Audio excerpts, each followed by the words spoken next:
तो आज हमारे साथ में है सोहित योगी जी। आज हम चर्चा करने वाले हैं योग के ऊपर। योग वैसे तो बहुत ही बड़ा विषय है, इसको सरलता से समझने की कोशिश करेंगे। सोहित जी काफी टाइम से योगा प्रैक्टिशनर हैं और बहुत सारे लोगों की सेवा कर चुके हैं। तो आज हम डीपली समझेंगे योग है क्या, विश्व प्रसिद्ध चीज है ये, पूरा विश्व आज इसके पीछे क्रेजी हो रखा है, पागल हो रखा है, दीवाना हो रखा है और पता नहीं क्या क्या संज्ञाएं हैं इसकी। तो आइए आज समझते हैं कि योग अपनी लाइफ के अंदर आप कैसे इंडल्ज करें और योग से कितने बेनिफिट्स आप ले सकते हैं। तो बहुत बहुत स्वागत है योगी जी आपका। बहुत धन्यवाद अश्वनी जी। ये शुभ अवसर मुझे प्रदान करने के लिए पूरी टीम का और आपका पुनः से आभार व्यक्त करता हूं। बहुत एक बात आपने कही कि योग को पूरा विश्व आज मान रहा है जी। योग के लिए मैं एक शब्द या एक लाइन में कहूं, भगवान श्री कृष्ण श्रीमद् भगवद गीता में कहते हैं योगः कर्मसु कौशलम जी। कर्म में कुशलता ही योग है जी। हम प्रातःकाल उठने से लेकर के रात्रि सोने तक जितने भी कार्य करें वो कुशलता पूर्वक करें। बिल्कुल। अर्थात हमारा उठना, हमारा खाना, हमारी दिनचर्या व्यवस्थित हो, रात्रि का सोने का समय भी हमारा निश्चित हो, तो वो योग बन जाता है जी। बहुत सरल डेफिनेशन में आपको दे रहा हूं कि योग एक जीवन जीने की कला है, अर्थात लाइफ मैनेजमेंट है योग। वैसे तो अगर हम योग के बारे में बात करें, योग शक्ति है और वो शक्ति है जो परमात्मा से मिलाने वाली है जी। आप ये इस तरह से समझ सकते हैं कि शिव का शक्ति से मिलन, शक्ति का शिव से मिलन, आत्मा का परमात्मा से मिलन, मन का प्राणों के साथ मिलन योग है। और किसी भी आप देवता को देखें, देवी को देखें, वो भी आंखें बंद करके कहीं ना कहीं ध्यान का अभ्यास कर रहे हैं जी। तो वो योग कर रहे हैं। वो योग केवल, जैसे आपने अभी कहा कि पूरा विश्व मान रहा है जी। वो योग नहीं, योगा को मान रहा है जी। उनको वास्तव में योग की डेफिनेशन नहीं पता है। बिल्कुल। बहुत सारे ग्रंथों में योग चित्त वृत्ति निरोधा, महर्षि पतंजलि कहते हैं योग चित्त वृत्ति निरोधा, चित्त की वृत्तियों का निरोध करना योग कहलाता है। अब चित्त की वृत्तियां क्या हैं? चित्त की वृत्तियां हैं अविद्या, अस्मिता, राग, द्वेष, अभिनिवेश। अर्थात अगर हम विचार करें, अज्ञानता में पड़े हैं, अंधकार में पड़े हैं, राग में लगे हुए हैं, द्वेष करते हैं, ईर्ष्या करते हैं, मन के अंदर ना जाने कितने दूषित विचार भरे रहते हैं, उन वृत्तियों को अर्थात उन कारणों को, उन दूषित तत्वों को नष्ट करने का नाम योग है। तो हमें योग को दूसरे पक्ष में भी समझना चाहिए। योग अध्यात्म है जी। योग केवल आसन नहीं है जी। योग केवल फिजिकल एक्सरसाइज नहीं है। योग तो आपको आत्मिक शक्ति देता है, योग आपको आत्मिक बल देता है, भक्ति देता है, शक्ति देता है, अध्यात्म देता है। मैं योग के विषय में क्या कहूं, ये तो अपने में एक इतना बड़ा विषय है कि इसके ऊपर कितना भी बोला जाए उतना ही कम है। लोग आज के समय में सिर्फ आसन को सोचते हैं योग, कि हमने कुछ आसन कर लिए ये योग है, क्योंकि यही प्रचलित है। हम सामान्य आदमी हैं, हम सामान्य लोगों को नहीं पता होता, तो हम इसके बारे में और जानते हैं कि ये इसका एक पार्ट है, जैसे कि आपने बोला। तो अष्टांग योग कहते हैं। अष्टांग योग होता क्या है?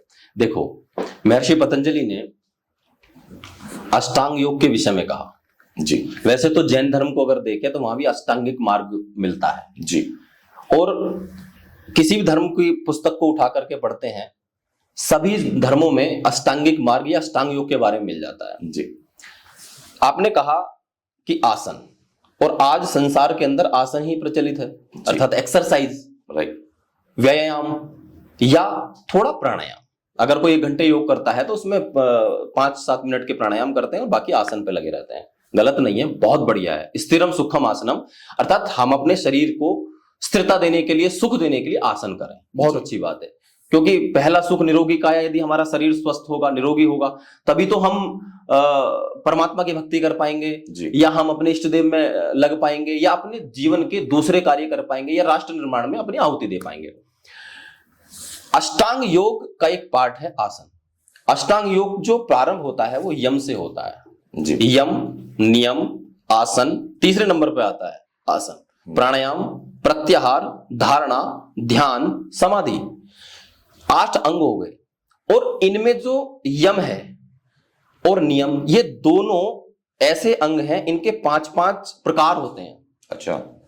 यम अहिंसा, सत्य, अस्तेय, ब्रह्मचर्य, अपरिग्रह। और नियम सोच, संतोष, तप, स्वाध्याय। हम 5 अंग नियम के होते हैं, 5 नियम के होते हैं जी। तो हमें विचार करना एक आंतरिक शुद्धिकरण के लिए है और एक बाह्य पवित्रता के लिए है। जी। अहिंसा, आप पता है कि हमें किसी भी तरीके से कोई भी हिंसा नहीं करनी, बाह्य हिंसा नहीं, हमें अपने मन के अंदर भी किसी के विषय में कोई गलत विचार नहीं करना है, कुछ सोचना ही नहीं है कि हम गलत ना सोचें, ना देखें, ना बोलें। मनसा वाचा कर्मणा, मन से, वचन से और कर्म से हमसे कोई हिंसा ना हो। जी। सत्य, सबको पता है असत्य को उच्चारण नहीं करना है। अस्तेय, चोरी नहीं करना है, हमें संग्रह नहीं करना है, ब्रह्मचर्य का पालन करना है। जी। तो इस तरीके से हमें अपने आंतरिक विचारों को पवित्र बनाना है, अपने अंदर से हमें अंदर से निरोगी बनना है। मतलब जो मैं समझ पा रहा हूं कि अपनी इंद्रियों को कंट्रोल करना का यम कहलाता है। यम कहलाता अच्छा। है अपनी इंद्रियों को कंट्रोल करना। एक लाइन में आपने कहा कि यम कहलाता है। और नियम, हमें अपना सोच, संतोष, ईश्वर प्रणिधान, ये हमें संतोष रखना है। सोच अपनी यानी शुचिता रखनी है, बाह्य शुचिता, आंतरिक शुचिता। गोधन, गजधन, वाजधन और रतन धन खान, जब आए संतोष धन तो सब धन धूलि समान। तो इसलिए हम दुनिया में कितनी भी भागदौड़ कर लें, कितना भी धन कमा लें, खुश तो ना अडानी है ना अंबानी है जी। उन्हें भी धन चाहिए। वो 1000 से, लाख से, 10 लाख करोड़ की, 10 लाख से 50 लाख करोड़ की दौड़ में है। हम जैसे लोग 1000 से, लाख से, 2 लाख, करोड़ से 2 करोड़ की दौड़ में है। हर व्यक्ति इसी उलझ में अपने जीवन को गंवा देता है। और जिस व्यक्ति के जीवन में संतोष आ जाता है, मैं किसी पार्ट पर थोड़ा जोर दे रहा हूं इसी वजह से कि कुछ पार्ट ऐसे हैं इसके कि उनको अपने जीवन में अपना लेंगे तो वो आपका जीवन को ही बदल देंगे। जैसे संतोष। जी। मैंने अभी कहा गोधन, गजधन, वाजधन और रतन धन खान, और जब आए संतोष धन तो सब धन धूलि समान। यानी अगर जीवन में संतोष आ गया, जीवन में इच्छाएं कम हो गई, जीवन में त्याग आ गया, तो आप समझिए कि आपका जीवन निरोगी तो होगा ही, क्योंकि योग से हूं तो निरोग शब्द तो मैं प्रयोग कर ही रहा हूं जी। सबसे ज्यादा सुखी होगा। और उसके बाद आता है आसन। जी। जब हमने यम और नियम को अपना लिया, और यम नियम की बात तो कोई करता ही नहीं है। कुछ संत, कुछ बाबा, कुछ बड़े महात्मा मंच से बैठ करके तो करते हैं। योग टीचर, योग अध्यापक हमारे जैसे लोग नहीं करते हैं, क्योंकि सुनने वाला भी कोई नहीं है। यही चीज है कि सुनने वाला भी कोई नहीं है, और सुने भी कैसे जब पता ही नहीं होगा किसी को। नहीं, जब हम मैं आपको प्रैक्टिकली बात बताता हूँ सुनील जी, जब हम अपनी कक्षा के अंदर थोड़ा इस विषय पर चर्चा करने की कोशिश करते हैं, लोग जम्भाई लेने लगते हैं और कहे सर सीधी सीधी एक्सरसाइज हो जाए तो आनंद आ जाए। फिर मैं उनको समझाता हूं कि ये एक्सरसाइज आसन और प्राणायाम से पहला पार्ट है जी। यदि आप यहीं से अपने जीवन को इस पवित्र करने की कोशिश करोगे तो ये आसन तभी होंगे आपके। बिल्कुल। यहां से योग शुरू होता है। और उससे भी पहले तो महर्षि पतंजलि योग दर्शन में कहते अथा योग अनुशासनम, जीवन में अनुशासन होना चाहिए। पहला ही सूत्र, पहले सूत्र में कहा था योगा अनुशासनम, जीवन में अनुशासन। 2 अर्थ में निकालता हूं इसके। एक अर्थ यह है कि जीवन में अनुशासन होना चाहिए, दूसरा अर्थ है कि अनुशासन के साथ योग करना चाहिए। बिल्कुल। दोनों अर्थ इसके एक दूसरे से जुड़े हुए हैं। तो हमें जीवन में अनुशासित होना भी आवश्यक है और अनुशासन के साथ योग करना आवश्यक है। तीसरे नंबर पे आता है प्राणायाम, आसन। आसन में बहुत सारे प्रकार हैं, अलग अलग पुस्तकों में कहीं 16 आसनों का वर्णन है, कहीं 25 आसनों का वर्णन है, कहीं 45 आसनों का भी वर्णन है। और अब इस समय प्रचलन में तो आसनों की गिनती नहीं है। नई टेक्नोलॉजी के साथ में जैसे जैसे लोग सोच रहे हैं, नई नई एक्सरसाइज बन रही हैं, नई नई हम भी बहुत सारी एक्सरसाइज बना देते हैं, क्योंकि हमें पता है कहाँ से मुड़ना है, कौन सी मसल्स कहाँ काम करेगी, कौन सा वेन्स कहाँ काम करेगी, कौन सा जॉइंट से नई एक्सरसाइज का निर्माण हो सकता है। हम भी कुछ आसन तो नहीं कह सकते, लेकिन एक्सरसाइज हम बना सकते हैं। आसन तो ऋषि मुनियों के, पेड़ पौधों के और आपके वनस्पति के और इनके सबके नामों पे होती है, जीव जंतुओं के नाम पे आसन हमारे ऋषि मुनि ने जो दिए हैं। उतनी हमारी क्षमता नहीं है कि हम आसन का निर्माण कर सकें, क्योंकि आसन का काम केवल वहीं आती है मेरी बात फिर घूम करके। एक्सरसाइज तो आप भी करते होंगे जी। लेकिन आसन नहीं करते हैं बहुत सारे लोग। जी। आसन की भी बहुत सारी डेफिनेशन। जी बताइए। आसनेन भवेत् दृढ़, जिससे दृढ़ता अर्थात मजबूती प्राप्त होती है उसको आसन कहते हैं। एक स्थिरम सुखम आसनम, मैंने कहा कि जिस स्थिति में बैठ करके सुख की प्राप्ति होती है वो आसन है। या इसकी डेफिनेशन फिर बदलते हैं कि जिस आसन के करने से सुख की प्राप्ति होती है वो आसन है। दोनों को हम एक दूसरे से जोड़ सकते हैं। बहुत डीप, वो डीप है। अब सुख की प्राप्ति कैसे होगी? ऐसे तो होगी नहीं कि हमने भुजंगासन कर लिया, हाँ वहां सुख मिलेगा, शारीरिक सुख। जी। अब आपको चक्र जागृत करने हैं तो आसन तो आपको लगाना पड़ेगा। जी। आपको पद्मासन में बैठना होगा, फिर वहां से आपको प्राणायाम करना होगा। जी। फिर प्राणायाम के बाद में धारणा की ओर जाओगे, धारणा से फिर मैं वहीं अष्टांग योग को पूरा करने का प्रयास कर रहा हूं। जी। फिर वहीं से आप धारणा से आप ध्यान की ओर जाओगे, ध्यान से आप समाधि की ओर जाओगे। और कहां से शुरू हुए? आसन से शुरू हुए। और एक आसन पद्मासन में बैठो, उससे हमारा मूलाधार चक्र एक्टिवेट होते हुए हमारी जो मूल से लेकर के सहस्त्रार तक की जो चक्रों की यात्रा है वो प्रारंभ हो जाती है और सहस्त्रार तक पर जाकर के पूर्ण हो जाती है। जी। लेकिन प्रक्रिया क्या लगी? आसन, फिर प्राणायाम, धारणा, फिर ध्यान, फिर समाधि। जी। आसन को हम यहीं तक समझते हैं। इसके बाद हम आगे बढ़ते हैं प्राणायाम के लिए। जी। प्राणायाम में महर्षि पतंजलि कहते हैं तस्मिन् सत्वी श्वास प्रश्वास योगर गतिर विच्छेदा प्राणायामा, अर्थात श्वास प्रश्वास की गति का विच्छेद कर देना प्राणायाम है। अच्छा। अब विच्छेद का शब्द का अर्थ कुछ और भी लिया जा सकता है कि अरे विच्छेदन हो रहा है, कहीं टूट रहा है या फूट रहा है, कुछ ऐसा शब्द भी समझ सकते हैं, क्योंकि सोशल मीडिया पे बहुत सारे ज्ञानी लोग तो सुनते हैं, हम आम जनता को भी बताना चाहते हैं। प्राणों का नियमन करना प्राणायाम है, प्राणों को समझना प्राणायाम है, प्राणों को निहारना प्राणायाम है, प्राणों को गहरा करना प्राणायाम है। प्राणायाम जीवनी शक्ति है, क्योंकि प्राण ही तो जीवन है। प्राण निकला तो राम नाम सत्य हो जाती है, शरीर को उठा लेते हैं। इसीलिए प्राणायाम जीवन का हिस्सा होना चाहिए प्रत्येक व्यक्ति का। मैं क्लास में बहुत बोलता हूं, अपने सोशल मीडिया वीडियोज में बोलता हूं। अभी मैंने पिछले दिनों एक वीडियो पोस्ट की थी कि 5 प्राणायाम आपके जीवन को बदल सकते हैं। तो 6 मिलियन व्यूज उस पर आए, 50-55 लाख लोगों ने वो वीडियो देखी। तो मुझे बड़ी प्रसन्नता हुई कि प्राणायाम के प्रति भी लोग जागृत हैं। मोटापा कम करने की वीडियो वायरल हो जाती है, घुटने की वायरल हो जाती है, पर प्राणायाम की वायरल होना एक बड़ी बात है। बड़ी बात, क्योंकि मैंने उनको समझाया कि हमारे शरीर के अंदर एक एक सेल को, एक एक टिश्यू को, एक एक ऑर्गन को, जॉइंट्स को, ब्रेन को, ब्लड को, सबको किसकी आवश्यकता है? ऑक्सीजन की आवश्यकता है जी। प्राण की आवश्यकता है। वो कैसे मिलेगा जी? वो मिलेगा प्राणायाम से। हमने देखा, आप खुद प्रैक्टिकल करो, जब हम अब आपस में बात कर रहे हैं तो हम कितना छोटा सांस ले रहे हैं। जितनी बार मैं नया लाइन बोल रहा हूं मुझे सांस लेना पड़ रहा है, अर्थात बोलने से शक्ति का क्षीण हो रहा है। बिल्कुल। आपने एक चीज और महसूस की होगी कि जब आप शांत बैठे हैं कहीं तो थोड़ा सांस गहरा हो जाता है। बिल्कुल। और जब आप लेट जाते हैं थोड़ा और गहरा हो जाता है, और जब आप सो जाते हैं तो पूर्ण गहरा हो जाता है। जी। अब विचार करो, मैं फिर सरलता में लेके आ रहा हूं, इस गहराई से निकाल के। तस्मिन् श्वास प्रश्वास योगर गतिर विच्छेद प्राणायाम सुन के सोचेंगे पता नहीं ये कितना बड़ा एक सूत्र दे दिया, नहीं याद होगा, समझ में भी नहीं आएगा, समझने की आवश्यकता भी नहीं है। आप उसकी गहराई को समझ लो, कहना क्या चाहते हैं ऋषि। ये तो लाखों साल पुराना हमारा योग और आयुर्वेद है, आज का नहीं है जी। तो उसको हमें समझना है। जब हम, आपने देखा होगा जब हम सो जाते हैं रात को जी, आप लेट जाओ बिस्तर पर और पूरी रात करवटें बदलते हो और नींद ना आए जी, तो सुबह क्या बोलेंगे आप?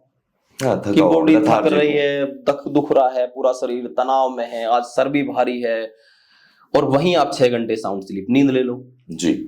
किसी सोते हुए व्यक्ति को देखो कितना गहरा सांस लेता है। मैं इसका बड़ा कारण मानता हूं जी, मैं इसका सबसे बड़ा कारण ये मानता हूं कि लेटा तो वो जागने के बाद भी है।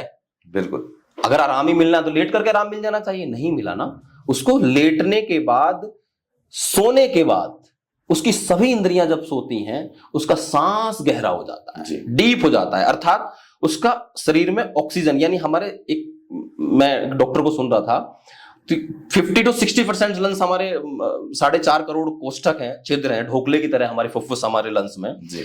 तो 3.5 करोड़ एक्टिवेट होते हैं नॉर्मल ब्रीदिंग में, जो हम अभी कर रहे हैं, आपस में बात कर रहे हैं।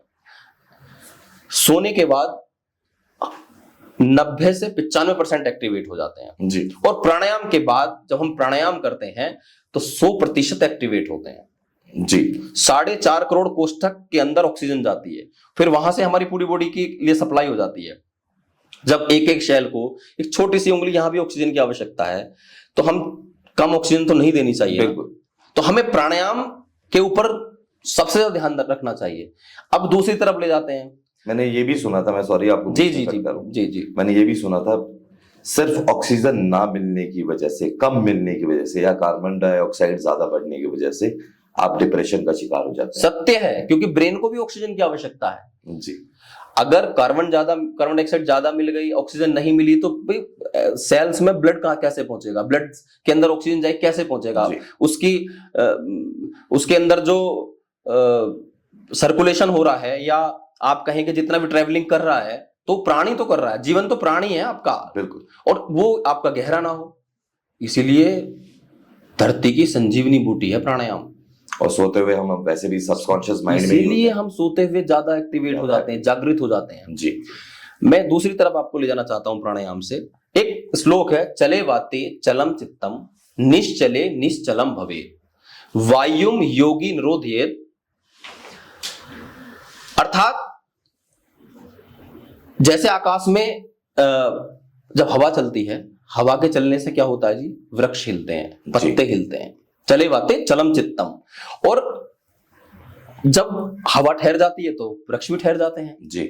ऐसे ही जब हमारा प्राणायाम हमारे नियंत्रण में होता है, हमारा श्वास हमारे नियंत्रण में होता है, आप इसको इस तरह से समझिए कि ऋषि मुनियों के प्राणायाम नियंत्रण में होता था। एक बार प्राणायाम खींचा, पूरा खींचा, आंख बंद किए, चले गए, शरीर रखा हुआ है, इतना उसको दे के चले गए कि वो डैमेज थोड़ा होगा लेकिन वो खत्म नहीं होगा जी। एक बार खींचा, इतने ऑक्सीजन उन्होंने, अभ्यास से 3 मिनट तक सांस रोकने की प्रैक्टिस ऋषि दयानंद भी 3 से 4 मिनट रोक लेते थे, और 1.5 मिनट की प्रैक्टिस मैंने भी की है। 1.5 मिनट तो आम व्यक्ति कर लेता है, 1 मिनट तो मैं अभी भी बोलते बोलते भी रोक लूंगा, इतनी क्षमता मेरी अभी भी है। लेकिन बहुत सारे लोगों को 30 सेकंड भी नहीं होती है जी। तो प्रैक्टिस से इसको आधा घंटा भी किया जा सकता है, परंतु बोर हो जाते हैं तो नहीं करते हैं प्राणायाम। आधा घंटा भी होल्ड कर सकते हो आप ब्रीथ को। साइंस तो एक बार को कहेगा नहीं मर जाएगा व्यक्ति जी। मैं एक दिन स्वामी रामदेव जी को देख रहा था, और उनको पूरे यंत्र लगाए हुए पूरी बॉडी पे जी, और सरी टेलिस्ट वहां पे एक बहुत बड़ी रिसर्चर है योग पे जो करती है, उनके 150 से ज्यादा पेपर पब्लिश हुए हैं इंटरनेशनल लेवल पे योग पे। तो पूरा मशीन लगाई हुई और इंडिया टीवी पर लाइव चल रहा था, और उन्होंने पूरा सांस, उन्होंने कहा कि देखो अभी मेरी हार्ट बीट कितनी बढ़ेगी। उन्होंने भस्त्रिका करना शुरू किया, पूरा खींचना शुरू किया, पूरा भयंकर, और वो करते रहे 3 मिनट हुए, 4 मिनट हुए, 3-4 मिनट के बाद हार्ट बीट इतनी फास्ट हो गई कि उधर से आवाजें, उन्होंने तुरंत कहा कि स्वामी जी स्टॉप, खतरा हो सकता है। स्वामी जी कहाँ सुनेंगे, नहीं, स्वामी जी हंसने के बाद उन्होंने 4-5 गहरे लंबे सांस लिए, धैर्य चेक करो, नॉर्मल हो गया। तो यानी जब धड़कनें बढ़ती है उसकी घबराने की, प्राणायाम का ही तो चमत्कार है ये। बिल्कुल एक योगी कर सकता है, डॉक्टर तो नहीं करने देंगे। मैं साइंस को उसको बिल्कुल नहीं नकारता हूं, हमें एलोपैथी की आवश्यकता है, मैं हॉस्पिटल में भी जाता हूं जी। तो मैं जिस पॉइंट पे जा रहा था, चले वाते चलम चित्तम निश्चले निश्चलम भवेत, अर्थात हम जब वायु में, हवा में पेड़ पत्ते हिलते हैं वायु के चलने से, ऐसे ही जब हमारा प्राण हमारे नियंत्रण में नहीं होता, हमारा श्वास हमारे कंट्रोल में नहीं होता, तो हमारा मन भी हमारे कंट्रोल में, हमारे नियंत्रण में नहीं होता है। फिर आती है धारणा को आप ऐसे समझ सकते हैं, प्राणायाम के ऊपर बहुत लंबा बोला जा सकता है, परंतु इतना भी पर्याप्त है। धारणा में हम समझेंगे कि एक ऊपर से कोई तेल ले लीजिए जी, और एक नीचे पात्र रख दीजिए, ऊपर से उसको गिराना शुरू करेंगे, और नीचे वो इस तरह से गिर रहा है, एक धार बंधी हुई है जी, वो धार ही धारणा है। अर्थात प्राणायाम से ध्यान की ओर ले जाने वाली धार धारणा है। और फिर ध्यान की तरफ हम गए।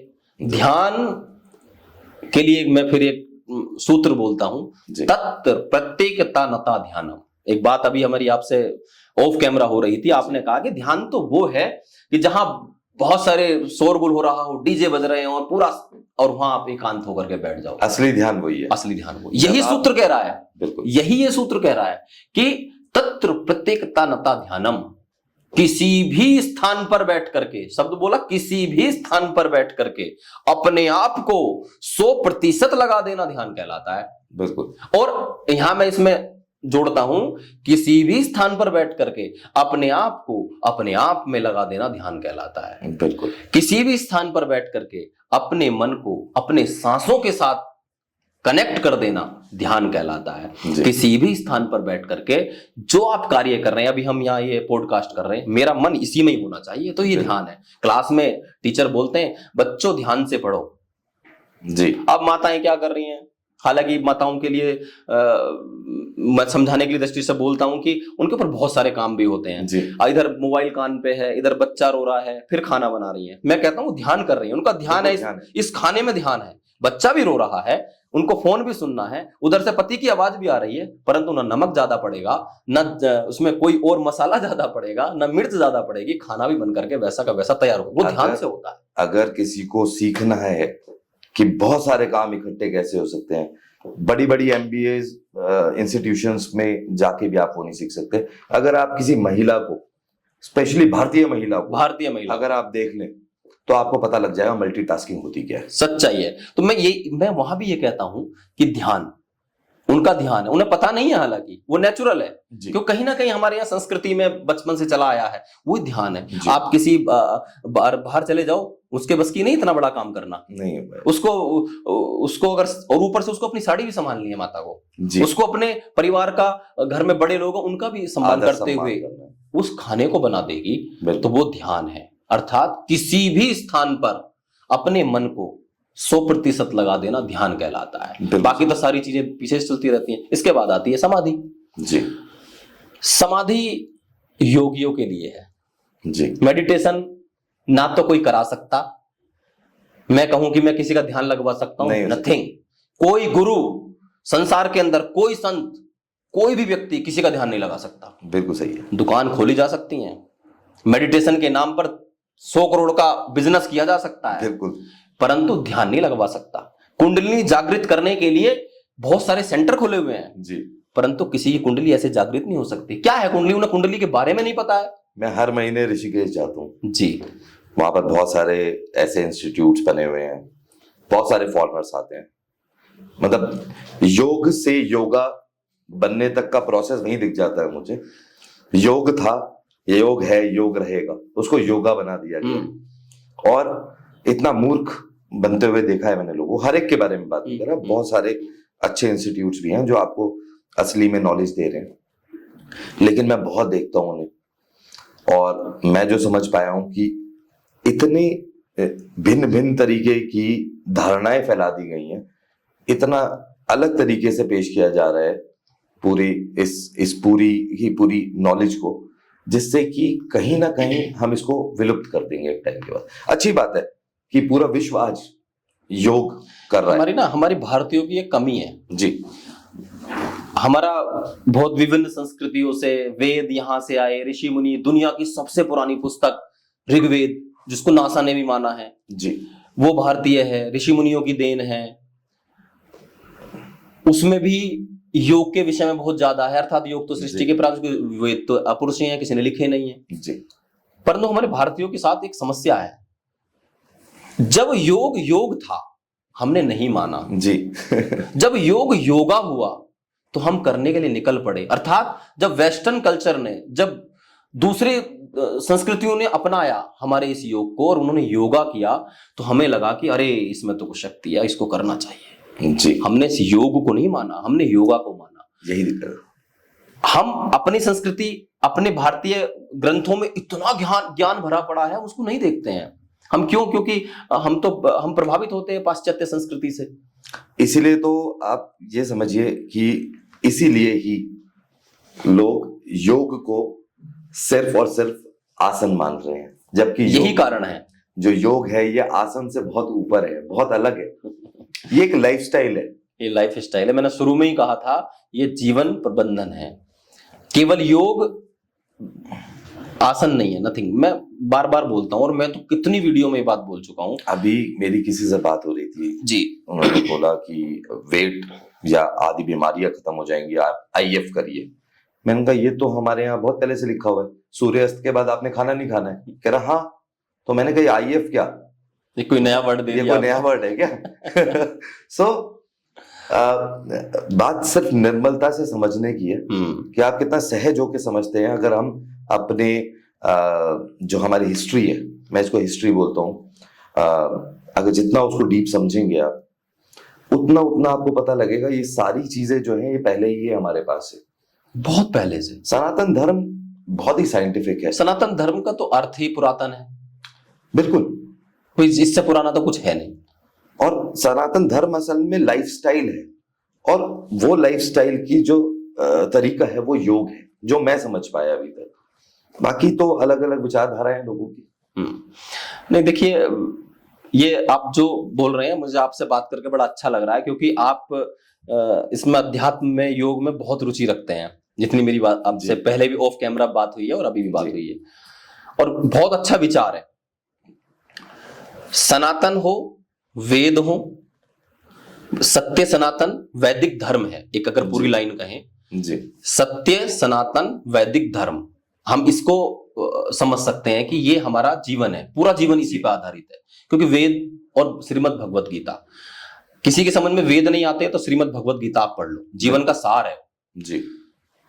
वो। केवल आप इसे ये ना समझें कि भगवान श्री कृष्ण ने अर्जुन को मोटिवेट करने के लिए, युद्ध करने के लिए, प्रेरित करने के लिए भगवान श्री कृष्ण ने श्रीमद् भगवत गीता के अंदर भक्ति योग, ज्ञान योग, कर्म योग, मंत्र योग, क्या नहीं है भगवत गीता के अंदर, सब कुछ जीवन का सार है। उसको एक बार पढ़ ले व्यक्ति का उद्धार। तो समस्या यह है कि कोई व्यक्ति मरने के लिए जा रहा हो तो कहेंगे इसे श्रीमद् भगवत गीता के श्लोक सुनाओ जी। दुर्भाग्य नहीं है? वो सुन के क्या करेगा भाई, ये तो मरने वाला है, इसको तो भाई आप इसके तो इसने जो किया पूरे जीवन में उसको तो ये याद आने वाला। आप अपने उद्धार के लिए श्लोक मत पढ़ो, बेशक उसके अर्थ को समझ के अपने जीवन को आगे बढ़ाने का कोशिश करो। और वेद, जैसे मैंने अभी कहा, 4 वेद हैं हमारे जी, ऋग्वेद, यजुर्वेद, सामवेद और अथर्ववेद।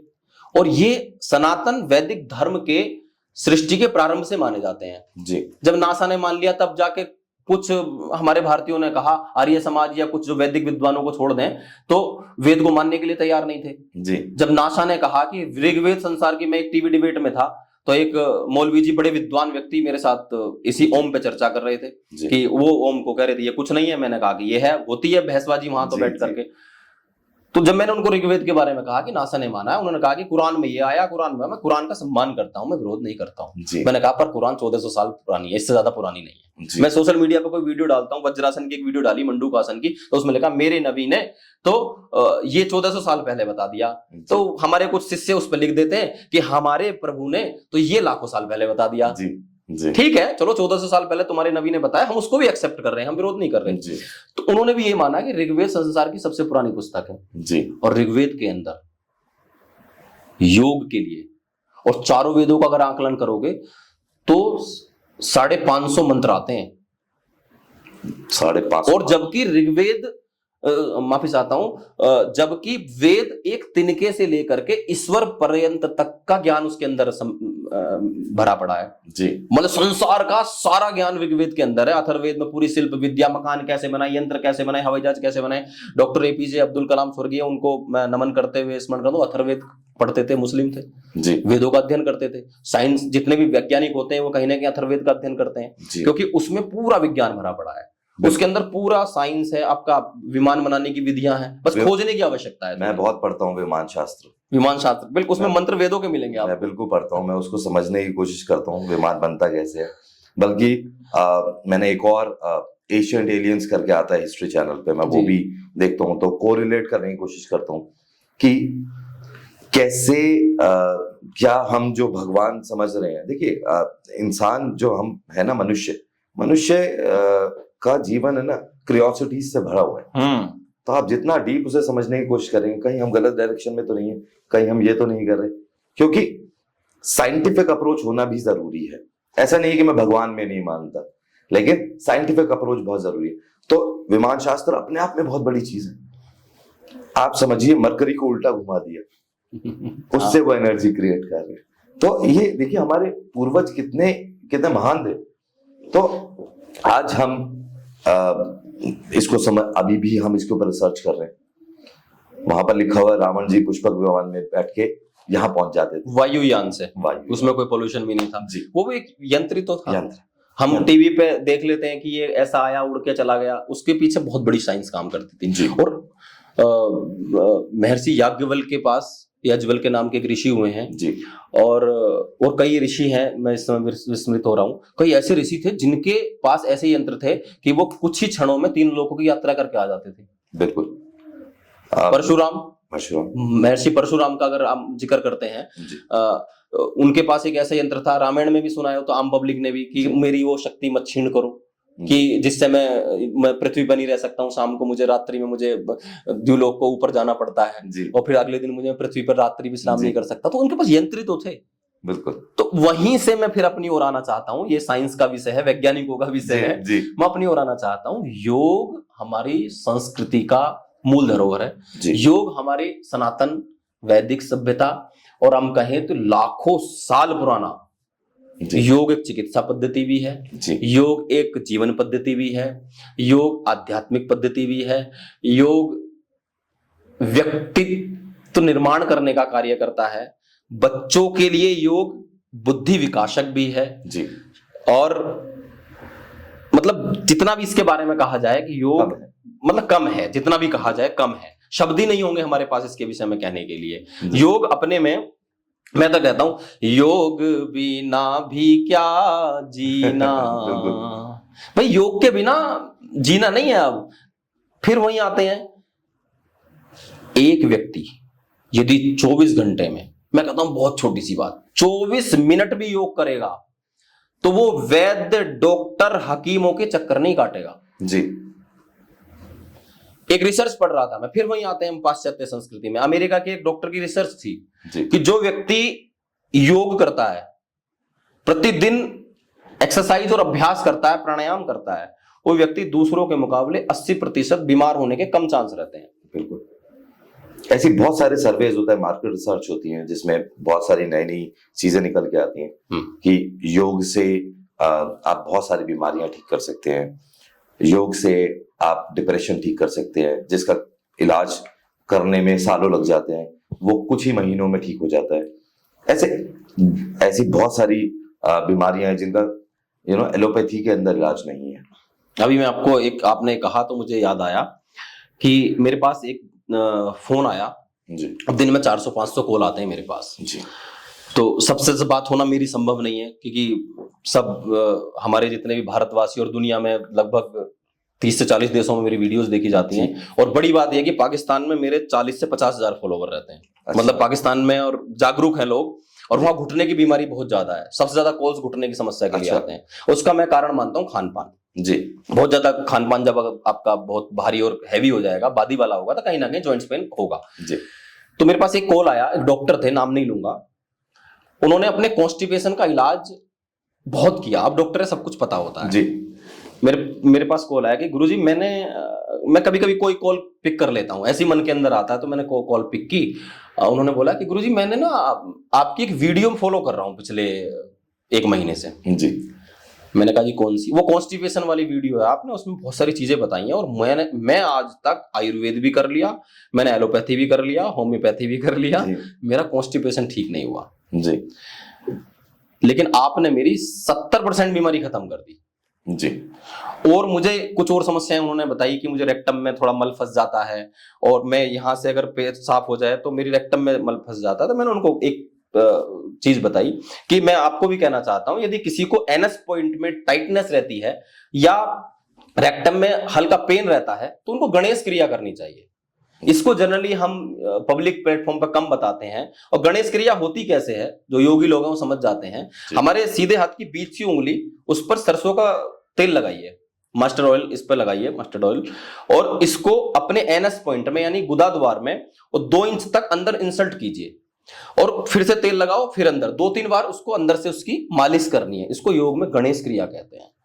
तो मैंने उनको ये क्रिया बता दी साथ में। बाकी तो वीडियो में जो फॉलो कर रहे थे, अभी हमारी कॉन्स्टिपेशन की वीडियो जी अभी जस्ट रिसेंटली 1-1.5 महीने पहले एक वायरल हुई है, जिसको 9 मिलियन लोगों ने देखा इंस्टाग्राम के ऊपर। जी तो उन्होंने फिर 1-1.5 महीने उसको फिर किया और मुझे फोन आया, बोले जी ये समस्या मेरी कट गई। बहुत ही बढ़िया। तो मैंने परिचय वगैरह उनका लिया कि मैं एक डॉक्टर हूँ और दवाइयां भी खाता हूँ, बहुत सारी चीजें की, लेकिन आपने मेरी समस्या काट दी है। सुबह उठकर पानी पीता हूँ, ताड़ासन, त्रियक ताड़ासन आप जो बताते हो मैं सब करने लगा हूँ, मुझे बहुत राहत मिली है।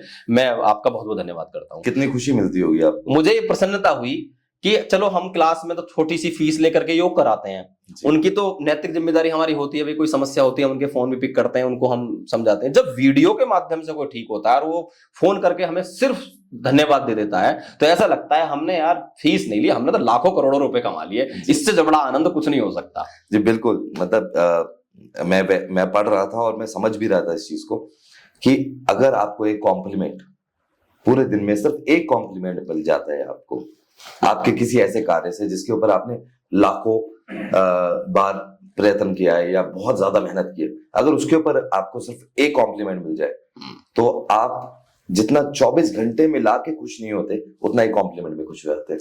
बड़ी बात है, बहुत बड़ी बात है। ये बड़ी बात है। इसी को मैं आगे बढ़ाता हूं।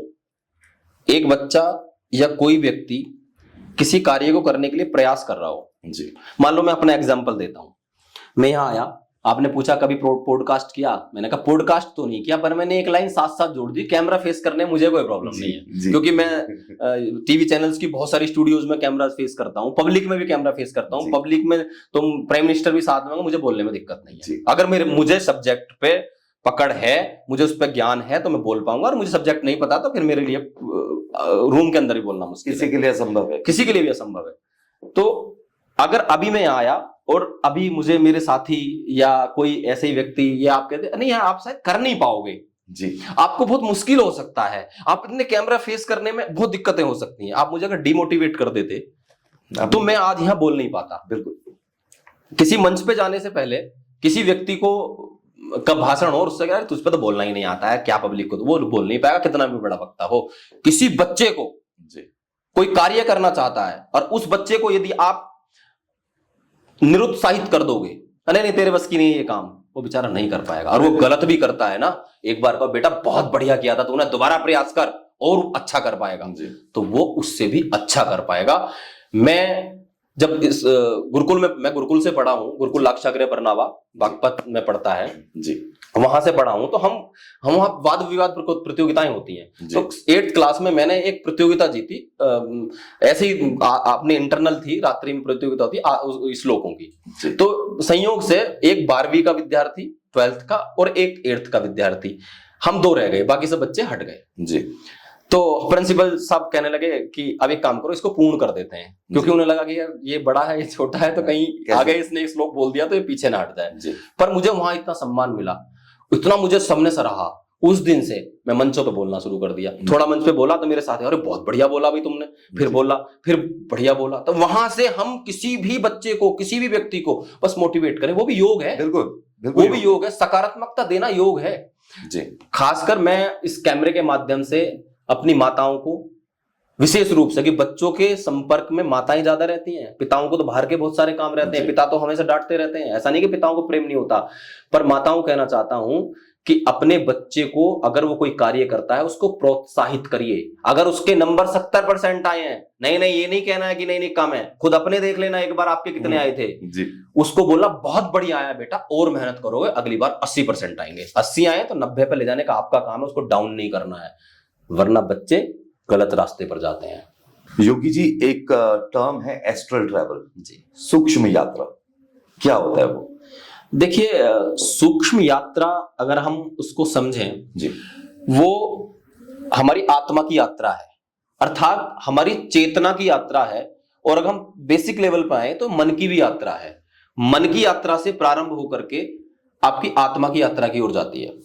जैसे हम आंख बंद करके बैठे और हमने कहीं किसी के भी विषय में सोचना शुरू किया सांसारिक रूप से जी, जैसे मैंने आंखें बंद की और मैंने अपने माता पिता के बारे में सोचना शुरू किया, तो ये एक सूक्ष्म यात्रा यानी मन की यात्रा हुई। अब इसी यात्रा को हम और गहराई में ले जाएं जी, अर्थात हमें ऐसा महसूस होने लगे कि हम, मुझे मान लो अमेरिका जाना है, कनाडा जाना है या यूएस जाना है, कहीं भी दूसरी जगह जाना है, और मुझे ये महसूस होने लगे कि मैं यहीं पर हूं पूरी तरह से, तो वो हमारी चेतना की यात्रा है।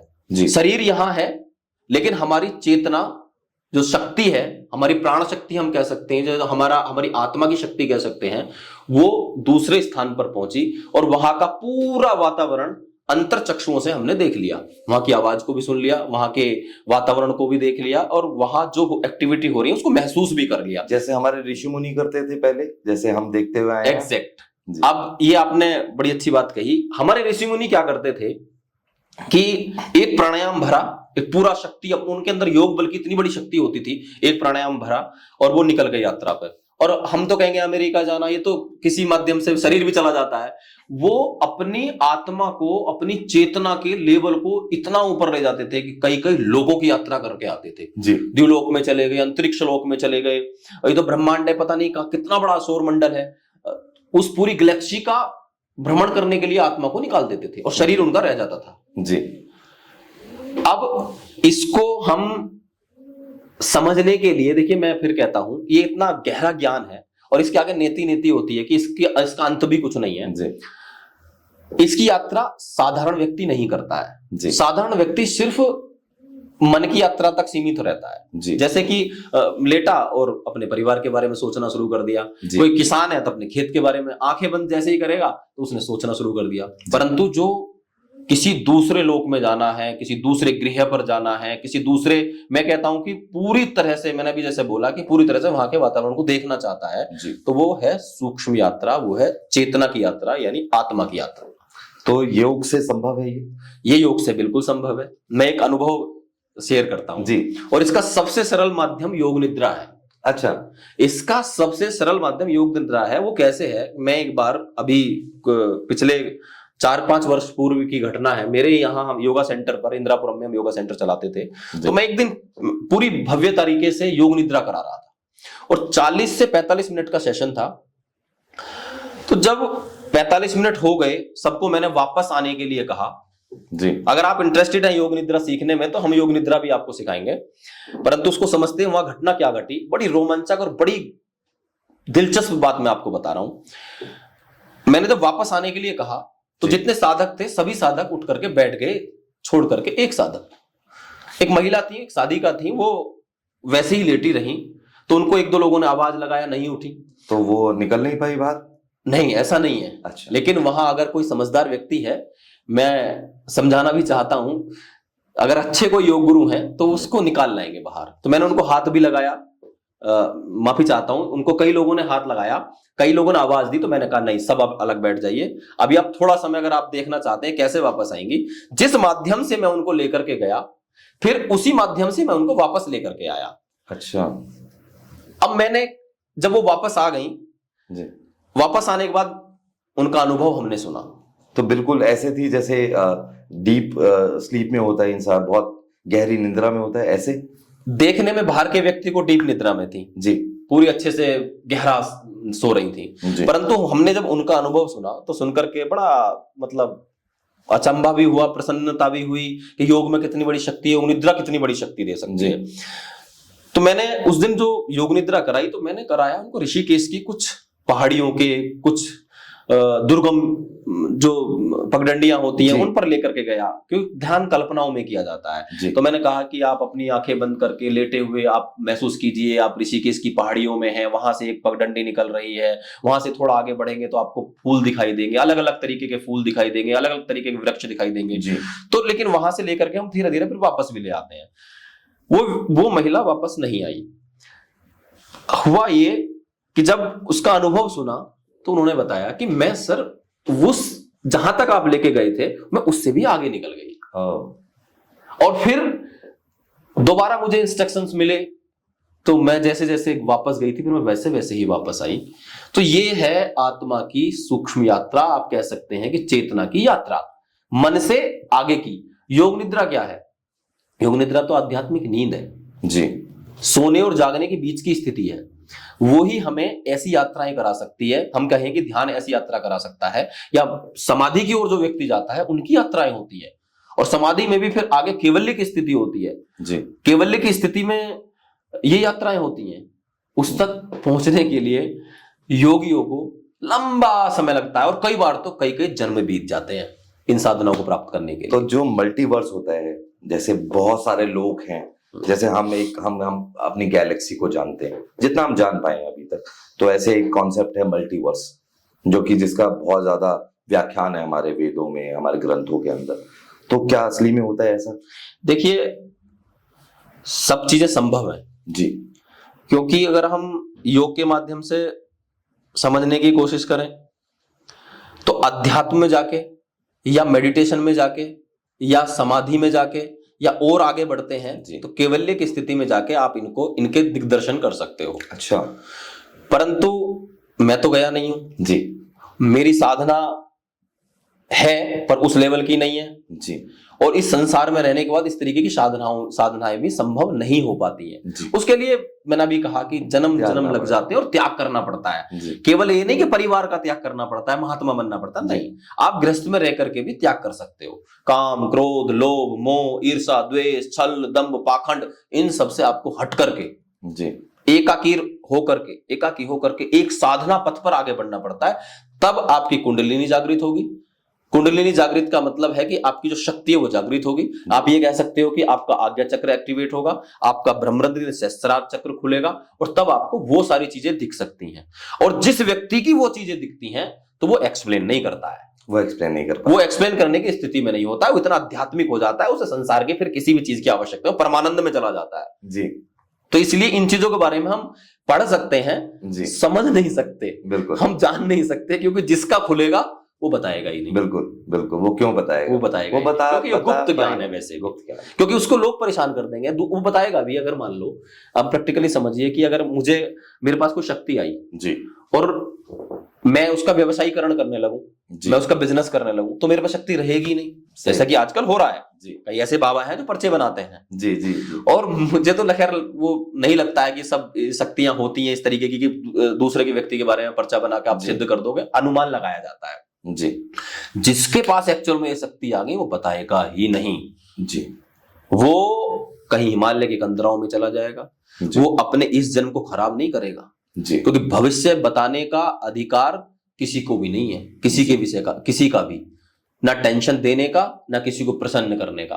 कर्म प्रधान है, हम जैसा करेंगे वैसा हमारे साथ होगा, जैसा हम सोचेंगे, जैसा विचारेंगे, जैसा हमारा जीवन होगा, हमारे साथ होना वैसा ही है। कुछ प्रारब्ध हमारे साथ होते हैं, कुछ वर्तमान हमारे साथ लगा होता है, और भविष्य का स्थिति को जानने का ना किसी को अधिकार है परमात्मा के सिवा जी। और परमात्मा ने जो भविष्य के गर्भ में व्यवस्थित कर दिया है, रख दिया है, समझ लिए होना वही है, कोई मिटा भी नहीं सकता जी। बिल्कुल मैं सहमत हूं इस बात से, काफी हद तक सहमत हूं।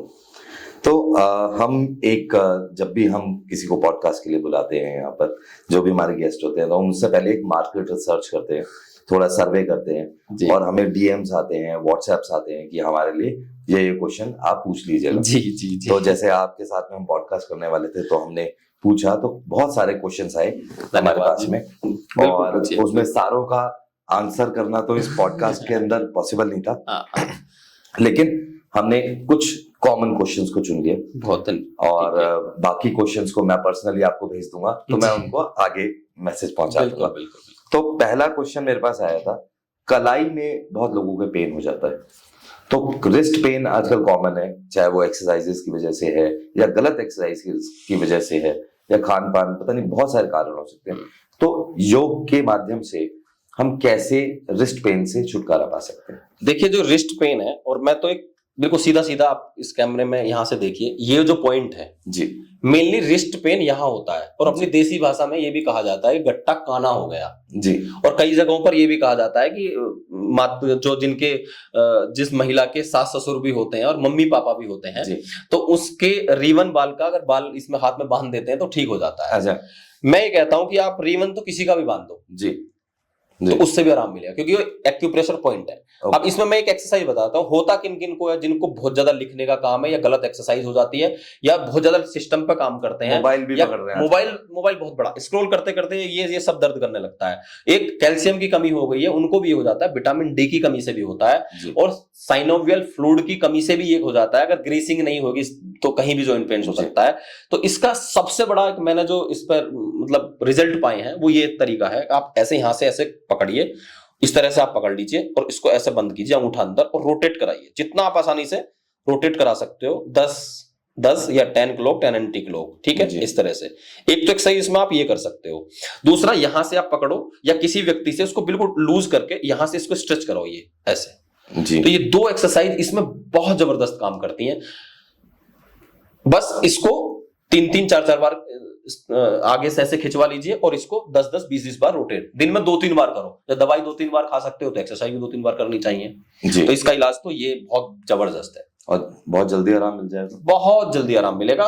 मैं मानता हूं कि पहली बार करने में भी 20% आराम मिलेगा, और फिर 5-7-10 दिन कर लो तो ये दर्द चला जाएगा जी। ये बहुत ही बड़ा रिलीफ मिलेगा लोगों को जी। एक और क्वेश्चन है स्पेशली महिलाओं की तरफ से, कॉमन क्वेश्चन आया महिलाओं की तरफ से जी। और थोड़ा सा हंसी मजाक वाला भी है और खैर प्रॉब्लम भी है ये एक बहुत बड़ी, कि रात को सोते वक्त उनके हस्बैंड को खराटे बहुत आते हैं, तो खराटे रोकने के लिए कोई ऐसा तरीका जिससे बहुत अच्छी बात है और बड़ा प्रश्न है, मैंने इसके ऊपर बहुत वीडियोस बनाई हैं। अच्छा, खराटे हंसने की बात तो है ही, खराटे से तलाक हो जाते हैं जी तभी मैंने बोला महिलाओं की तरफ से आए। हाँ, ये खराटे एक ऐसी बीमारी है कि जिससे दूसरा व्यक्ति परेशान होता है, खुद को कोई समस्या नहीं होती। लेकिन ये मत मानना कि खुद को नहीं होती है, खुद को भी समस्या होती है। हार्ट अटैक तक हो जाते हैं खराटे के कारण, ऑक्सीजन की कमी शरीर में हो जाती है। खराटे का बड़ा कारण है कि मोटापे को कम कीजिए, और आपका साइनस एरिया में अगर आपका कहीं मांस बड़ा है तो जलनेती कीजिए, और ये वाला जो एरिया है उज्जाई प्राणायाम कीजिए। मैं सिखा देता हूं अभी कम समय में। खराटे के लिए उज्जाई प्राणायाम रामबाण का काम करता है। कैसे करना है देखो, गले की मांसपेशियों को खींचो, कमर के बल बिल्कुल एकदम ऐसे सीधे बैठ जाओ,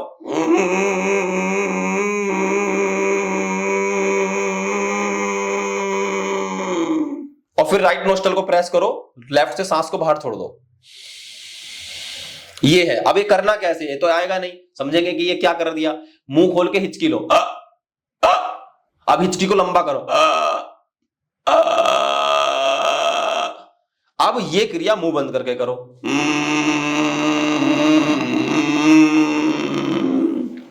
राइट को प्रेस करो, लेफ्ट से छोड़ दो।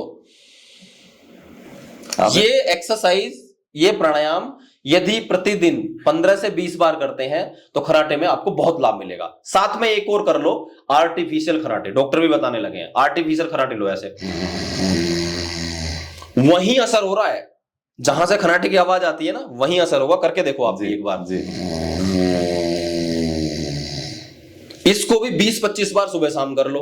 एक बूंद सोने से पहले गाय का घी या बादाम का तेल, सरसों का तेल नाक में डालना शुरू कर दो, तो खराटे की समस्या आपकी हमेशा के लिए खत्म हो सकती है। थोड़ी जॉगिंग, योगिक, सूर्य नमस्कार ये सब करो, खराटे की समस्या खत्म हो जाएगी। बहुत ही सहजता से आपने बता दिया इसका इलाज जी। बहुत लोगों के घर बच रहे हैं आपसे तो एक कॉमन प्रॉब्लम आज के टाइम में यूथ के साथ में आती है। यूथ, सोशल मीडिया का तो जमाना है वैसे, तो यूथ चाहता है कि उनकी जो स्किन है, क्योंकि बहुत ज्यादा समय कैमरे के आगे बिताते हैं और हर एक को सुंदर दिखना है, तो ग्लोइंग स्किन होने के लिए, स्किन ग्लो करे, उसके लिए कोई ऐसा। यूथ कैमरे के आगे तो कम, मोबाइल के आगे ज्यादा बिताते हैं जी, और वो भी एक कारण है, और गर्मी में भी बहुत ज्यादा कारण है। एक हमारा जो चेहरा है वो ग्लो नहीं करता है। देखिए, आप ये तो समझना मत कि मेरा चेहरा ग्लो नहीं कर रहा है, मैं बहुत काला व्यक्ति हूं, मेरा रंग डार्क है, फिर भी योग के माध्यम से मेरा चेहरा फिर भी चमकता है, क्योंकि मैं डेली योग करता हूं। इसका बड़ा कारण है खान पान का गलत होना। आप जो जंक फूड, फास्ट फूड जितना खाते हो ना, ये सब आपके स्किन को डैमेज करता है। फ्रूट्स नहीं खाते हैं, परंतु आप सब जानते हो, एक काम कर लेना, एक तो गालों को पूरा फुलाना ऐसे, और यहां पे इसको बंद करो ऐसे, जितनी देर आप फुला सकते हो 20-30 बार ये कर लो। एक प्राणायाम, एक क्रिया है, उसको काकी मुद्रा बोलते हैं। इस तरह से आप दोनों उंगलियों को ऐसे करो, नाक पे उंगलियां लगाओ और सांस भरो पहले पूरा मुंह से, गाल फुलाइए, नाक बंद कीजिए,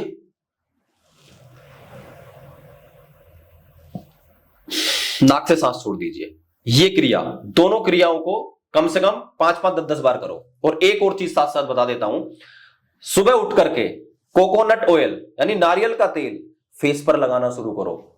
60 साल तक भी स्किन आपकी जवान बनी रहेगी, झुर्रियां नहीं पड़ेंगी और ये आपका जो डार्क सर्कल हो जाते हैं ये भी नहीं आएंगे।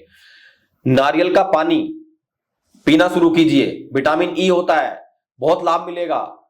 नारियल खाना शुरू कीजिए, और बहुत सारे लोग तो नारियल की मालिश करते हैं जिनका बजट होता है, क्योंकि महंगा आता है ना। पी सकते हो पियो, नहीं तो नारियल का तेल सुबह उठते के साथ ही फेस पर लगाना शुरू कर दो, जरा सा, उससे बहुत जबरदस्त लाभ मिलता है जी।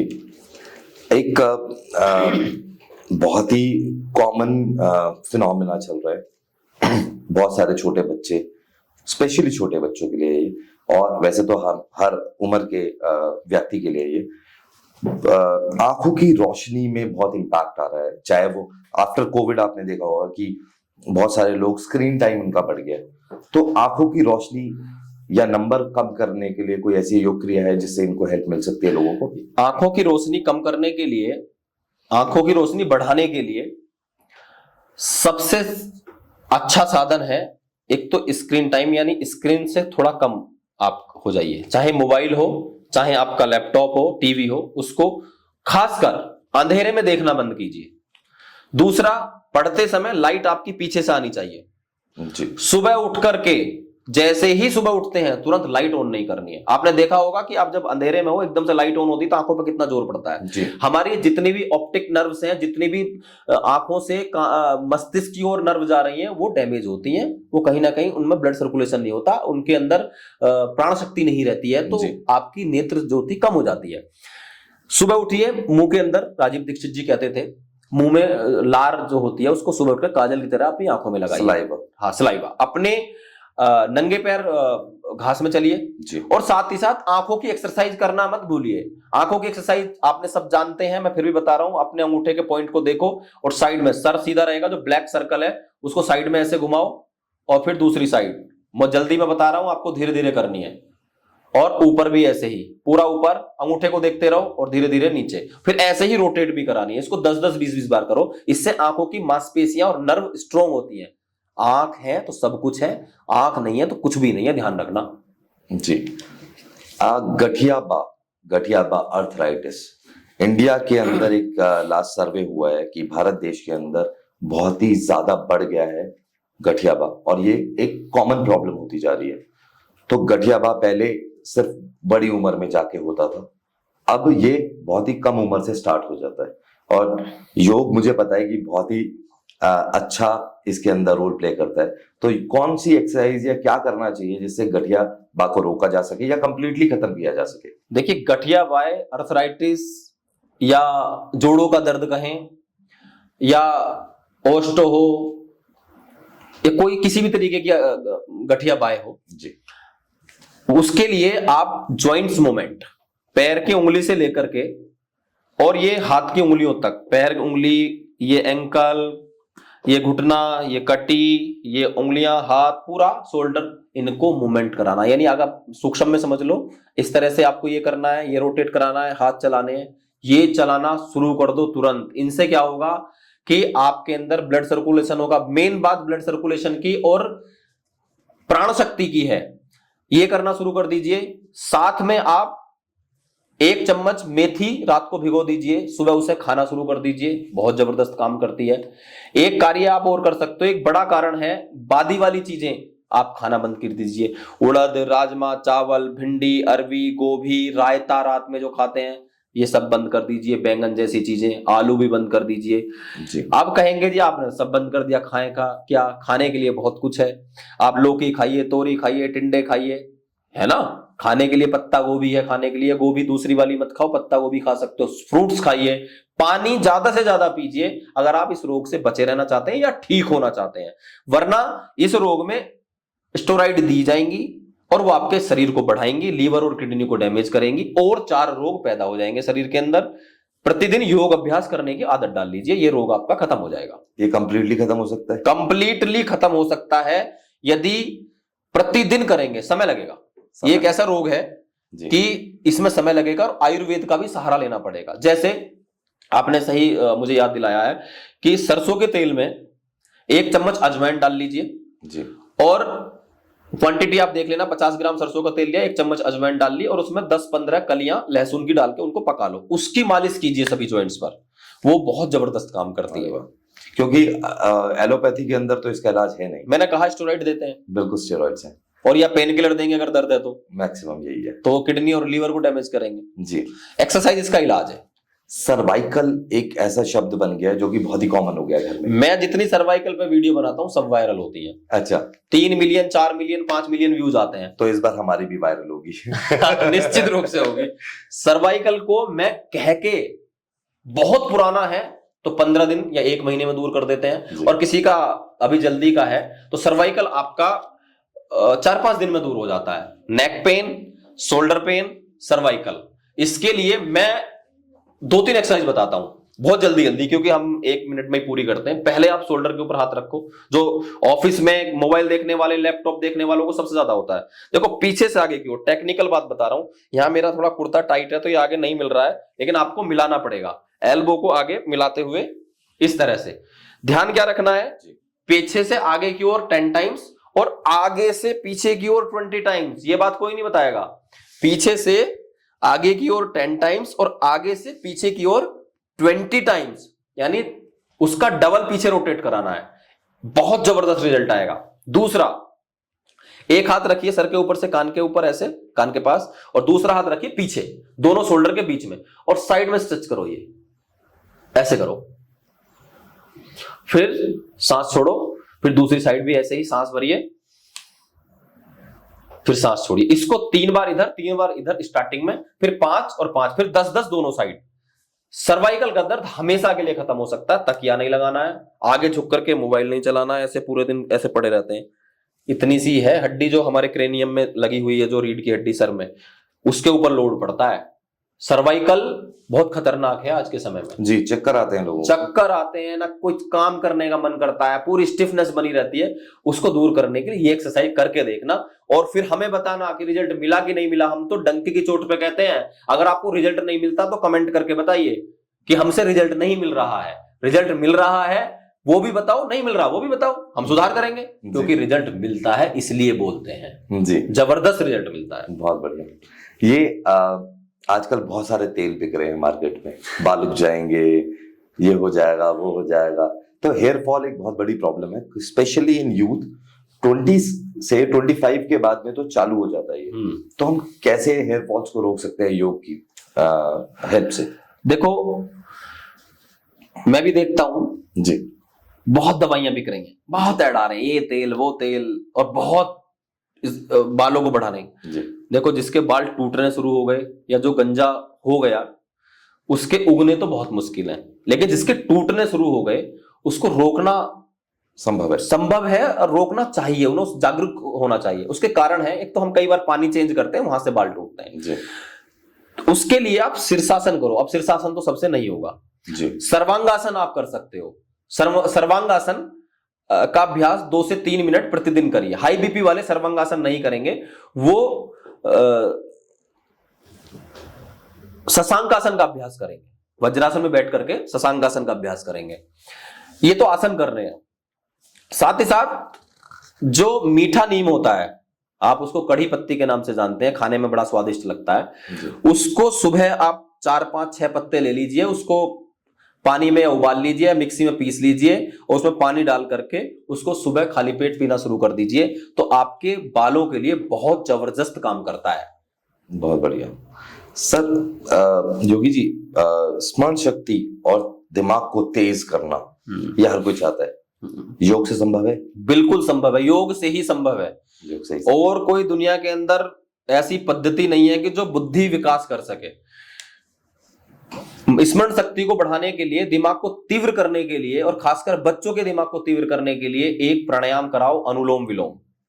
राइट नोस्ट्रल को प्रेस करो, लेफ्ट से सांस अंदर भरो, फिर लेफ्ट को प्रेस करो, राइट से छोड़ो, फिर राइट को प्रेस करो, लेफ्ट से छोड़ो, यानी लेफ्ट से लिया, राइट से छोड़ा, राइट से लिया, लेफ्ट से छोड़ा। ये प्राणायाम और प्लस भ्रामरी, आंखें बंद, कान बंद, सांस अंदर, ये 2 प्राणायाम 3-3, 4-4 मिनट दोनों को कराओ। साथ में जो मैं बताने जा रहा हूं बहुत जबरदस्त चीज, छोटे बच्चे हैं 10 साल तक के, 5 से नीचे का 1 बादाम, 10 तक के हैं 2 बादाम, और उससे बड़े हैं तो 3 बादाम घिस के, सिलबट्टा होता था या कोई पत्थर लो, उस पे ऐसे घिसो, दूध में या पानी में ऐसे घिसिए, मिक्सी में कूटोगे या किसी उसमें कूटोगे या चबा करके खाओगे, कुछ नहीं करेगा। फिर मैं कहता हूं जैसा खाओगे वैसा ही बाहर निकल जाएगा। ऐसे घिसो और घिस करके उस बच्चे को कहो कि जीभ से चाट ले। बचपन की, बड़े लोग भी अगर करने लगे ना तो बचपन की चीजें भी याद आने लगेंगी जी। एक बहुत हमारे गुरुजी का बताया हुआ नुस्खा है, बहुत जबरदस्त है, घिस करके जीभ से चाटो। एक्सरसाइज जीभ की भी होगी। जो बच्चे तुतलाते हैं, जो बच्चे हकलाते हैं, उनके लिए बहुत जबरदस्त काम करता है। दिमाग को तो बादाम घिस करके चाटने से बहुत तीव्र होता है। बस आप इसको 40 दिन करना पहले, फिर 2 महीने का ब्रेक करना, फिर 40 दिन करना, फिर 2 महीने का ब्रेक करना, फिर 40 दिन करना, और सर्दियों में पूरा 3 महीने लगातार करना। बहुत जबरदस्त स्मरण शक्ति हो जाएगी आपकी, बचपन भी वापस आ जाएगा, बचपन भी वापस आ जाएगा। तो योगी जी, जैसे हम बहुत सारी पेन मैनेजमेंट के ऊपर बात कर रहे हैं इस टाइम पे, और एक बहुत ही कॉमन प्रॉब्लम आज के टाइम में आ रही है, वो है बैक पेन, जो कि बड़े, बूढ़े, बच्चे, महिलाएं सब में हो रही है। तो बैक पेन के लिए कोई हमारे पास ऐसा कोई योग विधि जिससे हम इससे छुटकारा पाए? देखिए, बैक पेन की समस्या भारत में नहीं पूरे विश्व में बहुत ज्यादा है जी। Sciatica, slip disc, L4, L5, S1 में ज्यादा दिक्कत होती है, टांग में दर्द जाता है जी। सुबह उठते हैं तो बैक स्टिफ रहती है, उसके लिए एक भुजंगासन जी और एक शशांकासन। भुजंग यानी कोबरा पोज और शशांकासन, दोनों को एक साथ मिला के पहले भुजंग किया, फिर शशांक किया, भुजंग किया, शशांक किया। ये सुबह उठ करके करने हैं जी। जैसे आप बिस्तर पे उठो तो 8-10 बार इसको कर लीजिए, स्टिफनेस दूर होगी। पवन मुक्तासन, पवन मुक्तासन में इंटरलॉक करके नी को पकड़ना है और अपनी ओर स्ट्रेच करना है, खींचना है, चेस्ट से लगाना है या चिन लगानी है घुटने से। एक एक लेग से 3 बार, फिर दूसरे से 3 बार और दोनों से फिर 5 बार, 10-10 सेकंड होल्ड करके। सेतु बंदासन, पूरा सीधे लेट करके एंकल पकड़ के हिप्स को ऊपर उठाना। तो ये 4-5 आसन यदि आप प्रतिदिन करते हो तो बैक पेन से छुटकारा मिल सकता है पूरी तरह से। रेगुलर करना पड़ेगा, आराम आपको 3 से 4 दिन में मिलेगा। और साथ ही साथ फिर मैं कहता हूं, बादी वाली चीजें नहीं खानी है, जैसे उड़द, राजमा, चावल, भिंडी, अरबी, गोभी, इस तरह की चीजें नहीं खाएंगे तो गैस नहीं बनेगी। गैस नहीं बनेगी तो टकराएगी नहीं। और बैक पेन का एक बड़ा कारण ये भी है कि जिनका पेट बाहर निकल जाता है तो कमर ऐसे बेंड हो जाती है, कर्व हो जाती है, तो यहाँ नस दब जाती है, ब्लड सर्कुलेशन नहीं होता है, तो जिस कारण से टांग में दर्द जाता है। फिर आप MRI वगैरह कराते हो, बहुत सारी समस्याएं आगे बढ़ती हैं। तो आसन कर लो, एक्सरसाइज कर लो इनको, तो आपका बैक पेन हमेशा के लिए दूर हो जाएगा। तो मैंने बहुत सारे लोगों को देखा है कि जैसे ही नी पेन उन्हें होता है तो बहुत सारे आसन नहीं कर पाते हैं। तो मुझे ऐसा लगता है कि किसी भी व्यक्ति के नीज बहुत स्ट्रांग होने चाहिए, थाइस बहुत स्ट्रांग होनी चाहिए। तो नी पेन जो है, अपने घुटनों का जो दर्द है, उसका निवारण के लिए कोई? देखिए, आपने 2 बातें इसमें पूछ ली हैं एक साथ जी। एक तो आपने कहा कि घुटने को स्ट्रांग करने के लिए जी, दूसरा आपने कहा कि नी पेन के लिए। ये दोनों एक दूसरे के अपोजिट है। जिसको नी पेन हो गया वो घुटने के स्ट्रांग करने वाली एक्सरसाइज नहीं कर सकते, वो उनको रिपेयर करने की एक्सरसाइज कर सकते हैं, उनको ठीक करने की एक्सरसाइज कर सकते हैं। अब हम बात करते हैं कि घुटनों की स्ट्रेंथ कैसे बढ़ाएं, यानी उनको मजबूत कैसे करें। उसके लिए स्क्वाट्स बहुत बढ़िया है, यानी हम देसी जो बैठक बोलते हैं वो बैठक कीजिए। स्टार्टिंग में 5, फिर 10, 15, 20, हम गुरुकुल में 200 बैठक लगाते थे और घुटने बिल्कुल ठीक है, कोई दिक्कत नहीं है। आप यदि प्रतिदिन करते हो, शुरू में लेकिन कम लगाने होंगे। अगर आपने पहले दिन ही 50 लगाए तो घुटने फ्री हो जाएंगे, 1 घंटे बाद आप पे चला भी नहीं जाएगा। इसलिए पहले 5, फिर 10, 15, 20, 25, 30, 50 तक आप लगा सकते हो। हल्की हल्की रनिंग करनी चाहिए। और घुटनों को मजबूत करने के लिए मैं कहता हूं ग्रीसिंग, यानी घी खाना चाहिए सभी जॉइंट्स को मजबूत करने के लिए। ये तो गांव का आदमी बोल सकता है, डॉक्टर तो आपके घी और दूध को बंद कर देते हैं। दूध और घी घुटनों को, जॉइंट्स को मजबूत करने के लिए प्रतिदिन खाना शुरू कर दो। जिनका बीपी हाई है वो मलाई उतार करके दूध पी लो। जिनका बीपी हाई है वो घी, शुद्ध घी वो भी खा सकते हैं। वो बाहर का रिफाइंड और इधर उधर की चीजें नहीं खानी है। शुद्ध घी आप उसको पका करके सरसों उसमें सब्जी में डाल करके खा सकते हो, वो नुकसान नहीं करेगा। दूध पीजिए, ये आपके घुटने के पूरे शरीर के जॉइंट को मजबूत करने वाला है। जी। और डेली अभ्यास करो एक्सरसाइज का। और नी पेन्स को ठीक करने के लिए? नी पेन्स के लिए मैंने 8-10 वीडियो बनाई है और जी। सभी की सभी वायरल है, और मेरे जीवन की सबसे पहली वायरल वीडियो भी नी पेन के लिए जी। है। और रिजल्ट इतना जबरदस्त मिलता है। एक वीडियो मेरी नी पेन की 20.3 मिलियन यानी 2,30,00,000 लोगों ने एक वीडियो को देखा इंस्टाग्राम के ऊपर, और दूसरे प्लेटफॉर्म को छोड़ दो। मैंने उसमें जो एक्सरसाइज बताई है, ऐसे आप देखो, मुझे याद आ गई, चेयर के ऊपर एक एक्सरसाइज बहुत जबरदस्त है। ऐसे आप घुटने को ऐसे पकड़िए, अगर आपको दिख रहा है तो सामने की ओर धीरे धीरे स्ट्रॉन्ग ऐसे करना है, सामने की ओर, ये इस तरह से। इसको 20-30 बार करो। ध्यान रखना, झटका नहीं देना। झटका देने से घुटने में दर्द बढ़ जाएगा। इस तरह से आप उठाओ सामने की ओर, और इसको भी ऐसे ही उठाओ। दर्द बेशक एक में हो, लेकिन दोनों उठाने हैं। इसके बाद में बैठ करके भी ये एक्सरसाइज करनी है। नीचे बैठ करके भी ऐसे सामने की ओर उठाना है, और फिर उल्टे लेट करके आपको दोनों हाथों के बीच में चिन को रख करके पैरों को पीछे से चलाना है, इस तरह से। और लेट करके साइकिलिंग करनी है। तो घुटने के दर्द के लिए बहुत जबरदस्त काम करती है ये एक्सरसाइज। बहुत बढ़िया। बस साथ में वही मैं कहता हूं, बादी वाली चीजें आपको नहीं खानी है, क्योंकि बादी वाली चीजों से ही ज्यादातर जॉइंट्स पेन बढ़ जाते हैं। अभी एक नई रिसर्च भी आई है जी, जो घी मना करते थे पहले, अब डॉक्टर जी कहते हैं आप घी खा सकते हैं। और आपको रिफाइंड या बटर जो है, आर्टिफिशियल बटर जो आता है, तो उन कंपनीज के बटर मत खाइए। नोनी घी मक्खन कितना खाते थे, हंडिया में जी, बिल्कुल निकलता था खा गाँव सकते में। हैं, आपके लिए बहुत हेल्दी होता है। और जो हार्ट पेशेंट है उन्हें भी खाना चाहिए, क्योंकि वो हेल्दी फैट दे रहा है आपको। बिल्कुल। तो कोलेस्ट्रॉल जो है उसमें कोई इम्पैक्ट नहीं आ रहा। घी आप खा सकते हैं रोज का 1 चम्मच 2 चम्मच। ये मैंने ऐसे रिसर्च कुछ रिसेंटली। नहीं, मैं तो कहता हूं घी खाना चाहिए। अगर आप अपनी मांसपेशियों को, हड्डियों को, जॉइंट्स को मजबूत रखना चाहते हो, घी से ही तो ग्रीसिंग होगी। एक पहिए का ग्रीस खत्म हो जाए, वो कट जाता है, तो जो जॉइंट्स तो कार्टिलेज घिस जाएंगे। कहां से मिलेगा फ्लूइड? घी से ही तो मिलेगा। घी और दूध, मैं दोनों के लिए कहता हूं कि प्योर खाओ। योगी जी, एक अभी आजकल है ना, बहुत ज्यादा कॉमन प्रॉब्लम जो है, वो जो हर एक अमूमन व्यक्ति को होती है, खान पान की वजह से ही होती है। वैसे तो मुझे भी रहती है, औरों को भी रहती है। तो बहुत ज्यादा एसिडिटी, रिफ्लेक्स या गैस, तो ये एक कॉमन प्रॉब्लम है जो पूरे दुनिया अभी देख रही है इस टाइम पे। तो उसको कैसे कम किया जाए? देखो, गैस एसिडिटी जो रोग है वो हमारे खान पान का रोग है। जी। जो व्यक्ति ज्यादा जल्दी जल्दी खाना खाते हैं, यानी मुंह में निवाला रखा और 2-3-4 बार दांतों को ऐसे दबाया और निकल गए। भाई, दांतों का काम हाथों से ले रहे हो तो डाइजेस्ट नहीं होगा, कहीं ना कहीं एंजाइम्स का सिक्रेशन ज्यादा होगा, ज्यादा एसिड बनेगा, वो फिर ऊपर को भी आएगा। चबा करके, जितना चबा करके खा सकते हो उतना चबा करके खाओ, एसिड नहीं बनेगा, गैस नहीं बनेगी। दूसरा, पेट को भर करके खाना नहीं खाना है। 3 की भूख है, 2 ही खाना है।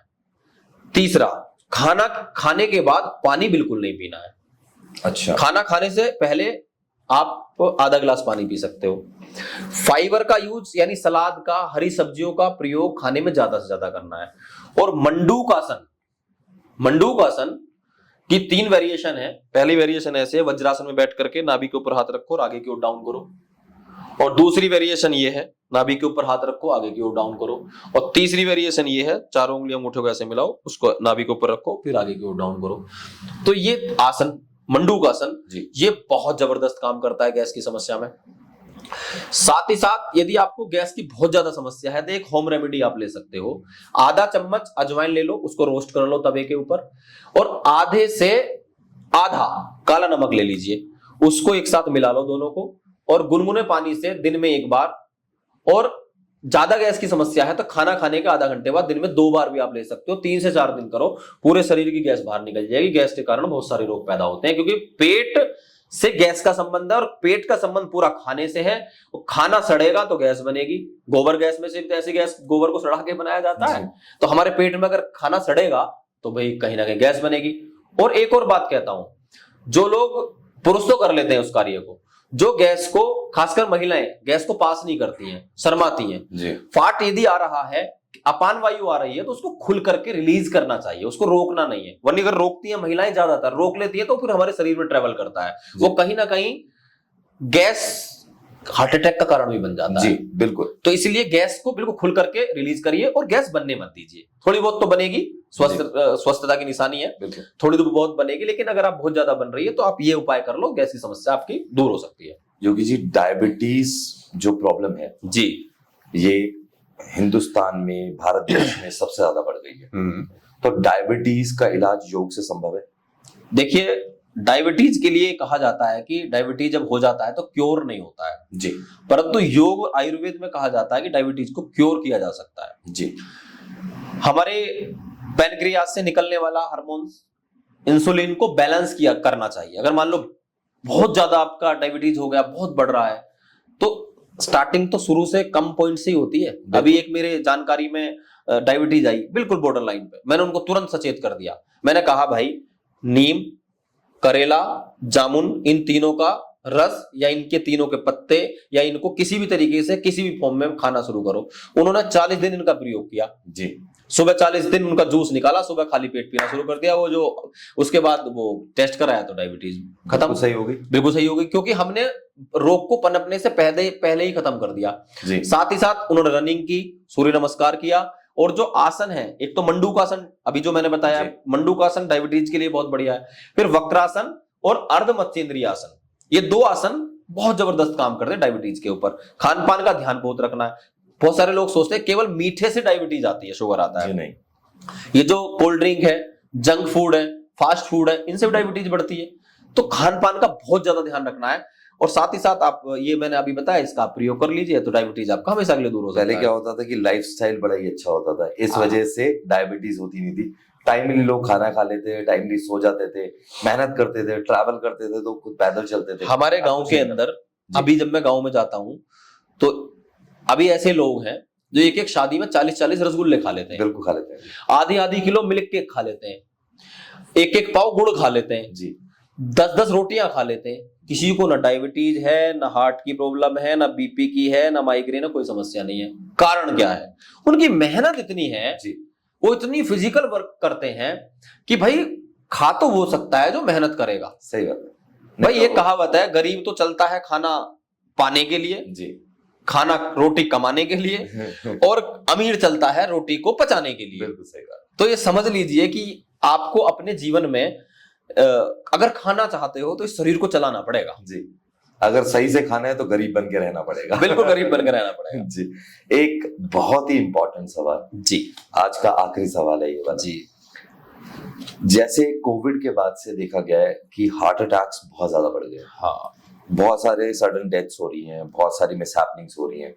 तो हार्ट अटैक से कैसे बचा जा सकता है योग के माध्यम से, और क्या हमें ऐसा करना चाहिए अपनी दिनचर्या में जिससे कि हम स्वस्थ रहें? और बहुत ही कॉमनली देखा है यंग बच्चे भी जा रहे हैं हार्ट अटैक से, क्या करना चाहिए हार्ट अटैक से बचने के लिए? देखिए, जैसे मैं भी देखता हूँ सोशल मीडिया के ऊपर या कहीं परिचित का हर कुछ ही दिन में फोन आ जाता है कि ये इनको हार्ट अटैक हो गया, कम एज में, 25-26 साल की उम्र में भी। पहले 50 साल 60 साल के बाद हुआ करता था, और अभी ऐसा हार्ट अटैक हो रहा है कि सडनली व्यक्ति चला जाता है, हॉस्पिटल तक भी नहीं पहुंच पाता है।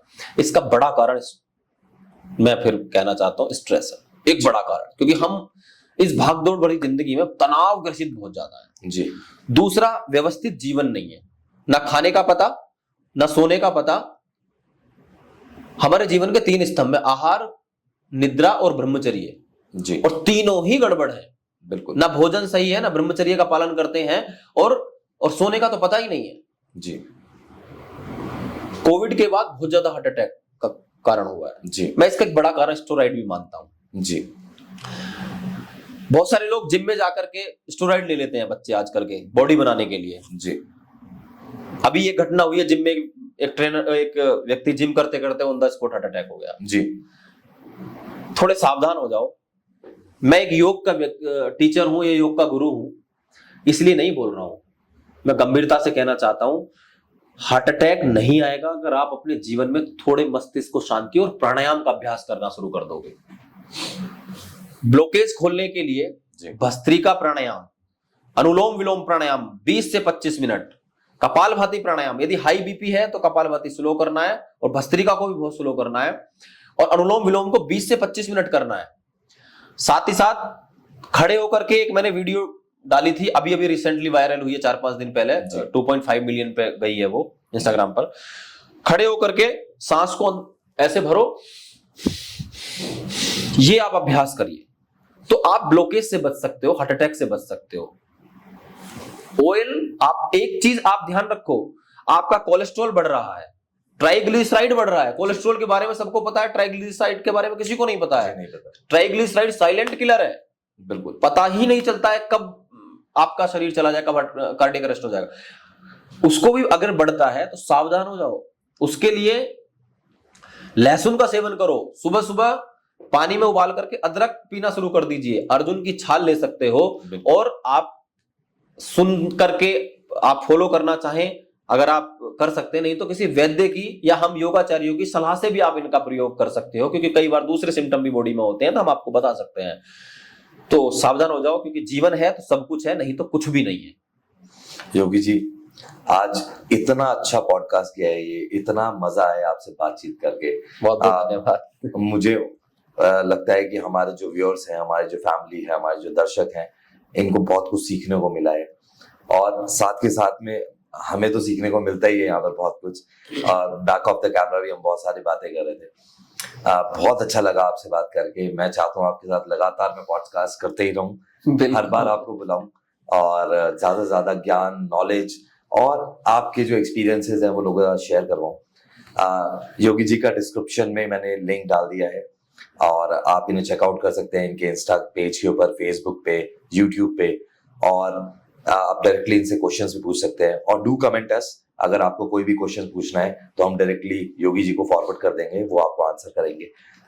जितने भी आपके क्वेश्चंस हैं, और अगर आपको ये पॉडकास्ट बहुत अच्छा लगा तो आप इसे लाइक कीजिए, सब्सक्राइब कीजिए, शेयर कीजिए, फैलाइए लोगों तक। बहुत सारी प्रॉब्लम्स हैं जो इस पॉडकास्ट के माध्यम से सॉल्व हो सकती हैं।